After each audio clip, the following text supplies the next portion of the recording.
அடமானம் வைத்த வீட்டை தன்னிடம் சுமார் 23 லட்சம் பெற்று குத்தகைக்கு கொடுத்து மோசடி செய்துவிட்டு உரிமையாளர் தலைமறைவாகிவிட்டதாக கூறி பெண் ஒருவர் புகார் அளித்திருக்கிறார். சென்னை வளசரவாக்கம் பிருந்தாவனம் நகரில் வசிப்பவர் பூஜா. இவர் கடந்த 2020ஆம் ஆண்டு அதே பகுதியில் வசிக்கும் அப்துல் ரஹ்மான் என்பவருக்கு சொந்தமான வீட்டை சுமார் 23 லட்சம் ரூபாய் கொடுத்து குத்தகைக்கு வாங்கி வசித்து வருகிறார். இந்நிலையில் பூஜாவுக்கு குத்தகைக்கு விட்ட அதே வீட்டை நிதி நிறுவனம் ஒன்றில் வைத்து கடன் பெற்ற அப்துல் ரஹ்மான் பின் தலைமறைவானதாக கூறப்படுகிறது. இந்நிலையில் கடனை திருப்பி செலுத்துமாறு சில மாதங்களுக்கு முன்பு தனியார் நிதி நிறுவனத்திடமிருந்து பூஜாவிற்கு நோட்டீஸ் அனுப்பப்பட்டது. அவரை அதிர்ச்சிக்குள்ளாக்கி இருக்கிறது. இந்த சூழலில் ஃபைனான்ஸ் நிறுவனத்தினர் வழக்கறிஞருடன் வந்து தன்னையும் தன் குடும்பத்தினரையும் வீட்டிலிருந்து அப்புறப்படுத்தி இருப்பதாக பூஜா குற்றம் சுமத்தி புகார் அளித்திருப்பது பரபரப்பை ஏற்படுத்தியுள்ளது. 2020 இந்த வீட்டுக்கு வந்தோம்.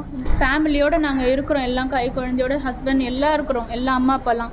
வீட்டில் வந்துட்டு லோன் இருக்குன்றதை மறைச்சு அப்துல் ரஹ்மான், அவங்க ஒய்ஃப் ஆயிஷா, அவங்க மச்சான் எல்லாரும் ஒன்றா தான் இருந்தாங்க. அவங்களெல்லாம் நம்பி தான் நாங்கள் வந்தோம். லோன் இல்லைன்னு நினச்சி தான் வந்தோம். காசெல்லாம் வாங்கின அப்புறம் தான் எங்களுக்கு லோன் இருக்குன்ற விஷயமே தெரிய வந்தது. பேங்க்காரங்க வந்து டார்ச்சர் பண்ண ஆரம்பித்தாங்க. இந்த வளசரவாக்கம் போலீஸ் ஸ்டேஷனில் எவ்வளோ ட்ரை பண்ணோம், எஃப்ஐஆரே போடலை. குழந்தைய வச்சுட்டு இருக்கோம், எவ்வளோ நாங்கள் கெஞ்சி கூத்தாடி எவ்வளோ பார்த்தோம், எங்கேயுமே போகிறதுக்கு இல்லை. ஹியரிங் வருது இப்போது 2 மணிக்கு எங்களுக்கு ஹியரிங் கோர்ட்டில். எல்லாத்தையும் உடச்சி வெளியே எடுத்துட்டாங்க சார். குழந்தைக்கு தண்ணி கூட கொடுக்கல சார், தூங்கி எழுந்துச்சு. குழந்தைக்கு சாப்பாடு கூட கொடுக்கல. எங்கே சார் போவோம் நாங்கள் நடு ரோட்டில்? யார் வாங்கின கடனுக்கு யார் சார் தண்டனை அனுபவிக்கிறது?